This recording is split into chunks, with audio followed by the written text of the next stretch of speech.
God bless you and welcome back to Heart Ministry Network and the Extraordinary People broadcast. I'm your host, Brenda Divers, and today I have with me the extraordinary Leslie Jean Marie. And Leslie, please say good afternoon to our viewers. Good afternoon, everyone, and thank you, Pastor Brenda, for having me today. Oh, it's my pleasure. And I'm telling you guys, this woman has a wealth of information. And I think it's not just the information, Leslie, it's the heart behind it. So, Yes. as we go through this, you'll see what I'm saying and the passion that she has for the program. And I just want to just tell you a little bit about Gift of Life, and then we're going to ask Leslie some questions, and she's just going to take over. And what I would like for you to do, if there's a question that we did not answer, just send it to me via email, Brenda at heartministryradio.com or info at heartministryradio.com, and we'll make sure we get it over because this is the time that you ask the questions and we get the answers. Okay, so I just want to read you a little bit about Gift of Life. And certainly Leslie is the multicultural outreach coordinator with Gift of Life Donor Program. And later on, we're going to have 3 segments. So you can really, I want you to take some time, carve out some time if you can, when these segments come on, because it's going to be something that you want to listen to or view over and over, because there's going to be so much information that you can't you can't capture it the first time. So please, again, get your whatever you're writing with your phones or your tablets or whatever. If there's a question, please note it so we can get it answered for you. And now, Gift of Life Donor Program is a nonprofit, federally designated organ procurement organization and working with 128 acute care hospitals and 15 transplant centers to serve 11.3 million people in the eastern half of Pennsylvania, South New Jersey, and Delaware. And that's a mouthful. They have a lot on their plate, dealing with 11.3 million people in the eastern half of Pennsylvania. So again, Leslie, thank you for coming on, and thank you for reaching out, because this was something that I think I shared with you. There was a few myths that I had personally. There was a few circumstances that I had personally and did not have the answers for. So thank you um, for reaching out and for being just willing to answer anything. I'm telling you, she answers any question that you have and does not have a problem with it. So thank you for your openness. So, Sure. and also it has since 1974, Gift of Life has coordinated more than 53 1,500 life-saving organs for transplant, and more than 2 million tissue transplants have resulted from the generosity of donors and their families. Now, this is really interesting when we go through tissue something I never even knew about. I never even knew this. But also, listen to this, one organ donor can save the lives up to 8 people, and tissue donor can improve the lives of more than 100 others. From one person, from one body, all of this could happen, right? Now, who can do that but God? No one could do that but God. So, Leslie, if you don't mind, I just want to kind of dive into the questions, and I want to give you space to answer. Take as long as you need to answer any question. We have a timer, but if we go over, don't worry about it. So the first question that I have, Leslie, is um, could you tell me, actually, let me see, I may want to phrase it just a little differently. Um, Tell us how many people are on the transplant list and why it's crucial to raise awareness about the importance of organ donation. How many people are on the waiting list, and why is it crucial to raise awareness? Sure, absolutely. So nationally, there are over 100,000 people who are on the transplant waiting list. Wow. And in our immediate region, which is the region we serve, which is South Jersey, state of Delaware, and the Mm-hmm. eastern part of Pennsylvania, there are over 5,300 people out of that 100,000 who are on the waiting list. And Wow. Yeah, and the reason why there's such a large number is because a lot of people have reservations about signing up to be an organ donor, you Yeah, know, and yeah. I know that we're going to delve into that a little bit more, but primarily, which is why I'm so happy to be here today, Pastor Brenda, is because Mhm. we just need to educate ourselves. We need to have the information, we need to have the facts, and we Mhm. need to answer any question that people may have about organ and tissue donation. Yeah, yeah. So thank you again. I thank you for being so open with this. Now, can you speak to some of the factors why these numbers are so high, and especially in communities of color? Yes. So, out of that over 100,000 nationally that I speak Hmm. of, nearly 60% of the folks who are on the waiting list are from Hmm. communities of color. Wow. And Hmm. the communities of colors include Black or African American, communities from the Latinx or Hispanic community, Okay. Asian, and or other. African Hmm. American community is the highest on that list, 30% or more, actually Hmm. almost 40%. And Wow. there are the health disparities that come with waiting for an organ. The organ that folks are waiting for the most Hmm. is the kidney. Yeah. Yeah. Yeah.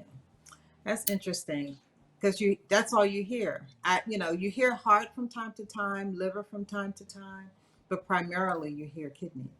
Yeah. Yes, you hear kidney because there are two major ills, two health issues that really plague African American community the most. And we Hmm. when we hear this, we'll know high blood Right. pressure Hmm. and Hmm. diabetes. Right. Right. There are other factors that have us on the waiting list the most, Hmm. like lupus Yes. or Yes. some other, family health or diseases that are out of our control, like a lupus, for example. But Hmm. primarily, folks are on the waiting list for a kidney because of high blood pressure or because of diabetes. And Right. it's something that many of us are not aware of, that we could be so, inundated with these two issues out of Hmm. control, for example, that Yeah. will wind up in kidney failure, you know. Okay. Yeah. Yeah. And that's interesting, though, what you said, that kidney is the thing you hear Yes. primarily. I do know, I think one person that had a liver transplant, but the others that I've heard of were kidney. Were all kidney Yes. transplants. Folks who are waiting, particularly for a kidney, they wait the Hmm. longest. They can wait anywhere from 3 to sometimes 8 years waiting, Really?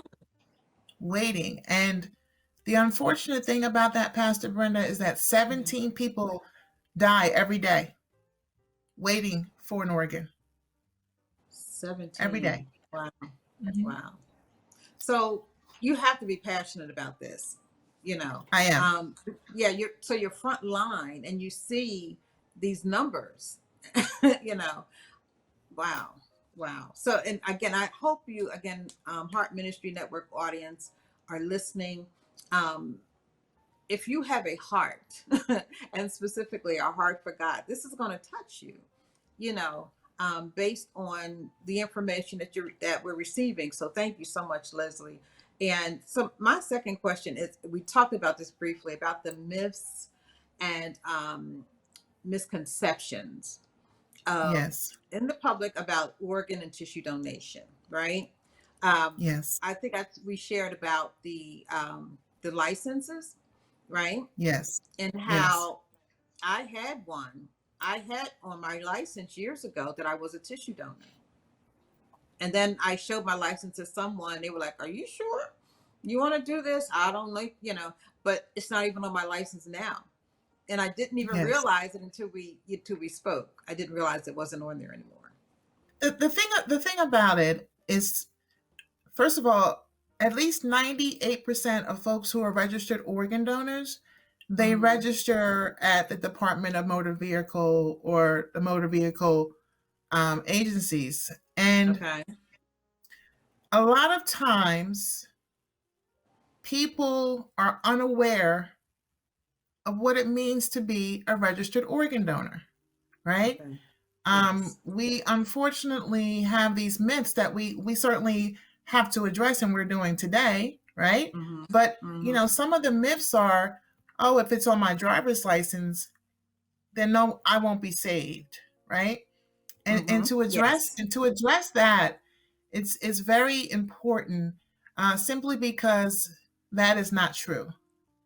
In order for um, someone to actually have their organs procured, Hmm. they have Hmm. to be on a ventilator in the hospital, right? They have to pass a certain way, Wow. Okay. um, Wow. mostly through brain death. Um, that may be a traumatic that happened to their head, be it in a car Okay. accident or any type of vehicle accident, Hmm. overdose. Uh, Also, too, stroke. There are some factors that folks have to pass a certain way, and they are on the ventilator Hmm. because the ventilator keeps the oxygen flowing in the body, keeps the organs alive. So if Okay. a patient has been Wow. diagnosed as being brain deaf, Hmm. that means that there's no coming back from that. You know, when at least three neurosurgeons come and do various tests Hmm. that can be anywhere from 2 days to a week to continue to assess this person. Wow. Brain death is irreversible. It's not a coma. It's not something Hmm. you see in the movies, someone all of a sudden wakes up. No, it's brain death. So there's no oxygen flowing to the brain. So if your brain dead, Hmm. sadly you're dead. So the oxygen from the ventilators continue to keep the organs alive. Right. Okay. You said there had to be up to three doctors coming and giving their opinions before that procurement can take place. So there are neurosurgeons who come and do various brain tests, Hmm. various brain tests, various um, tests that really continue to prove that this is indeed brain death. They have conversations with each other. This is Hmm. not a quick thing, you know. Okay. Declaring someone brain death is not something that is quick. There's a lot of work that's put in there. There's a lot of assessment. There's a lot of Hmm. testing. It's Okay. just not that simple. Unfortunately, we are, as a public, we're keen to seeing something in a movie or on Right. TV for one of the medical Hmm. shows. But there's so Yes. much more to actually declaring someone brain dead. A lot of work, a lot of testing is taken to make that final diagnosis. And that is so good that you said that because again, in the movies, we'll see a show like that, right? Someone's waiting for a heart or someone's waiting for a kidney, and then there is a catastrophic, a car accident. Then all of a sudden you see the organ from that particular person who is deemed, deceased, rushed to this other person. So I mean that's the kind of thing that we think happens, for someone to get an organ. And you're saying that Right. has nothing to do with it, basically. No, we have there is a network, and it's Okay. called UNOS. And UNOS Mm-hmm. stands for United Networking of Organ Sharing. And it is run federally, and what Mm-hmm. goes into that system are people's blood type, their body weight, Mm-hmm. tissue. All of these things are taken consideration for a donor's organ to be transplanted into a recipient. So, for Wow. example, if something happens to me, and let's say maybe you need an organ, it doesn't Mm-hmm. necessarily mean it's going to be a match. Number one. Number Right. Okay. two, you may not be the next person on the waiting list. All these factors are taken into place, Yeah. and it's such an intricate system, on how all this happens, and it does not happen like the movies or TV shows say. Yeah. Yeah. Yeah. So that I'm glad you spoke to that because, like I said, this is what we know based on Right. Hollywood and that kind of thing. And so the other myth, I think, if you could speak to that about that, if something catastrophic happens and I am a donor, then the medical staff will not work hard to save my life because I'm already in line to donate my organs. Can you speak to that? That's a big myth that we have in the community. Yes, absolutely. The first thing I excuse me, the first thing I always like to say is that when you work in a medical community, it is your job to save lives. You take an Mm-hmm. oath to save lives. And that's what folks in the medical community do. They take an oath and they do everything they can to save someone's lives. And that Yeah. is every step of the way with the medical community. From the beginning of say, an EMT possibly picking someone up, rushing Mm-hmm. them to the hospital. They are rushing them to the hospital because they are trying to save their lives. So it starts from there, Mm-hmm. and going into an emergency room, having various medical staff work on someone, you know, someone Mm-hmm. in emergency room, doctor, for example, has no idea about this person being on a transplant list or who the next person should get. They that no. Okay. Their main goal and objective is to save this human being's life. And people need to Okay. understand that, Mm-hmm. there's a lot that goes on to trying to save someone's life. And if it didn't happen that way, then how would the medical community really be for people who wind up in the hospital because of an emergency situation and Right. then wind up Right. living, right? They wind up living because that's Yeah. that's the medical staff's oath. That's what they do. So that's something that we really have to understand, that the medical community's oath. They take an oath. Their Mm-hmm. Yeah. first their first and only job is to try to save that person's life. And people, all people, not just the black and brown community, but a lot of Yeah. people do not understand that or have concerns about that, and it becomes a myth. Yeah. That is so good. That is so good. Just you saying that they don't have access to any list of No. of donors and who and all of that. And thank you. That is one of the Yeah. major myths Mhm. we hear is that if something were to happen to me and I'm a donor, then the medical profession will not do what's necessary to save my life. you know and the No, they fact is that they don't know anything about it is so good. Thank you. I yes. think that was one of the major myths about the tissue and donor. Think, oh, I tell you, if you just said that, Leslie, that would be enough information because that's the thing that you hear most of all. I'm not going to Right. Well, donate. Hmm. yeah. But that's why, what, Pastor Brenda, that's why I'm here, right? And Hmm. that's Yeah. why I and my various colleagues at Gift of Life, that's why we do what we do, because it's Hmm. Hmm. important. If people don't have the information, they are more inclined to say no. Or if they don't Absolutely. have, should I say, the factual information, they are Hmm. more inclined to say no. Yeah, So, yeah, that is so good. Information is key.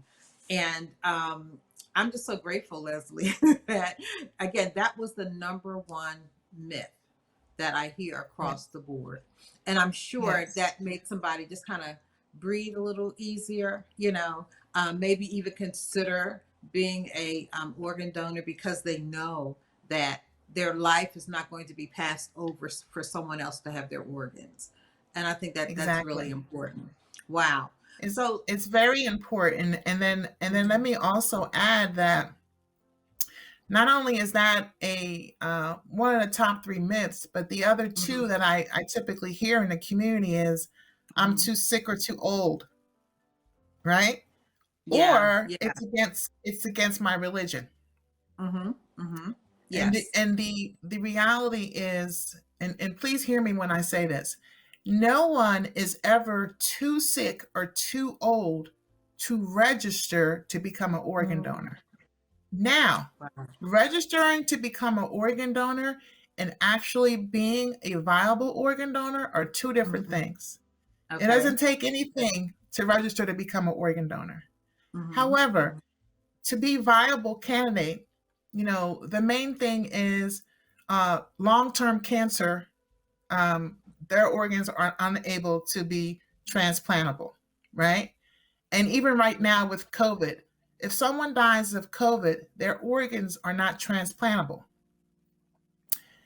Okay. Interesting. At one point, if someone had HIV, their organs were not transplantable. However, Mhm. if someone is HIV status Mhm. and they die and become an organ donor, their organs can be transplanted to someone who is HIV or has HIV.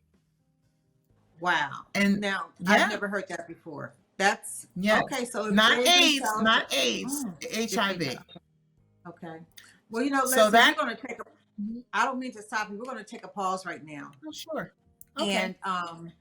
I'm telling you guys that's just enough. Okay, so we're giving you something to digest and chew on, because guess what? Leslie's going to join us back in part two of this, and then we're going to ask a little more, some questions. I think because this topic is so volatile in many communities, right? We want to give Yes. it the space for you to digest, to view and view and view, and say, okay, I got that part of it. Now let me get the other part. So we're going to stop right here. This is part one of the Gift of Life program, and certainly with our new friend, Leslie Jean Marie. And she's going to come back on part two. We're going to talk a little bit more about the organ donor program, the tissue donor program, and again, answer the questions that you have. Yep. So join us next time when we come back for part two, the Extraordinary People broadcast. And this is actually a special edition of the broadcast, because we need to give space to this particular topic, especially in our communities, right? So don't go away. We'll be back next time on Heart Ministry Network. Thank you again, Leslie, for just being willing to answer any and all questions. I'm telling you, any and all questions, Thank you, right? Pastor Brenda. Absolutely. So we'll see you again next time. God bless you. For more information about being an organ or tissue donor, go to donorsone.org.